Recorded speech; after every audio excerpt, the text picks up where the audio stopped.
50. C'est une grâce. Hein? C'est une grâce. Et puis ça m'a dit sauté.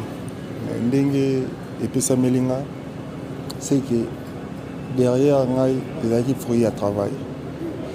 Il y a des fruits à travail parce que nous avons l'opportunité à les coach très important dans l'Orioka.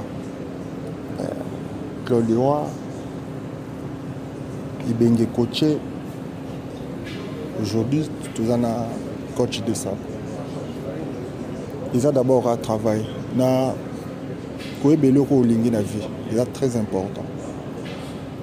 Et dans une équipe nationale, pour défendre le drapeau. Dans la gauche, droite. Apport, il faut une histoire. Pour que nous ayons des jeunes, nous avons posé un lobby. Parce que nous avons coûté un bateau qui est aussi là. Nous avons habité 4 états. Nous avons équipe une histoire. Nous avons travaillé parce que l'équipe nationale, opportunité sur l'équipe nationale, ils ont sauté. Parce que l'équipe nationale, il faut prouver que leur talent n'est pas bon. Parce que les joueurs sont tellement belés. Les sélectionnés sont à 24 ou 27. Il faut leur talent pas bon. Si leur talent on a facilité, il y a imposer. Il y a ça l'histoire non.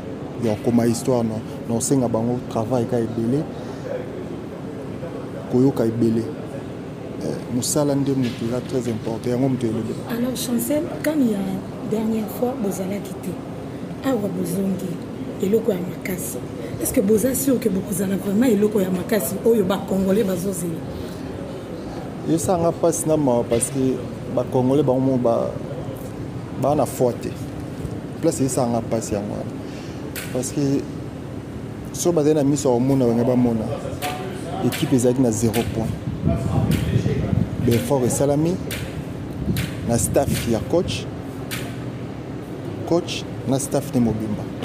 Après, na fédération, na Mukonzi Mboka ache maboko. Tobimi premier, na Paul Nabiso. Oh, mutumo te congolais mo andon de matin. Vous pouvez ça te chance parce que groupe tout ça a meilleur te. Mais où ils importent ça, pour ça chance. Biso za détermination na biso. Tu es beloko tolingi pour na kotombola drapeau mboka. Parce que to sala lelo. Lobi to za te. Batu msuboya. To za na posa soutien ya mboka. Eza ya 100%. Parce que tu as 3 finales. Où eza ala mboko 3 finales. 3 finales il faut gagner. Surtout gagner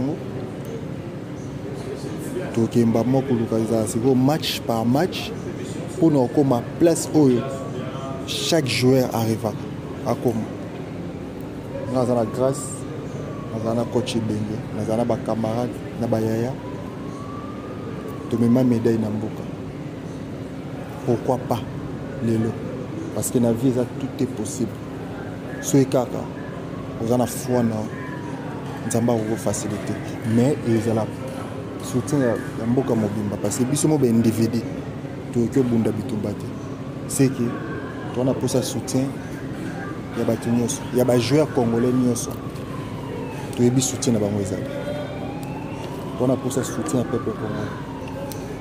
Alors Chancel qu'est-ce que vous voulez ba fanatique? Ah merci, bonne nouvelle to za pour ça na bango na stade ba ya motiver biso parce que bango baza ba ça va 11 supporters. Toi, on a pour ça, c'est très important, très important. Merci Nabango, merci na Mkonzambo quand on a pu s'opportunité de supporter à Baya. Parce que toi, on a pour ça. D'accord, merci.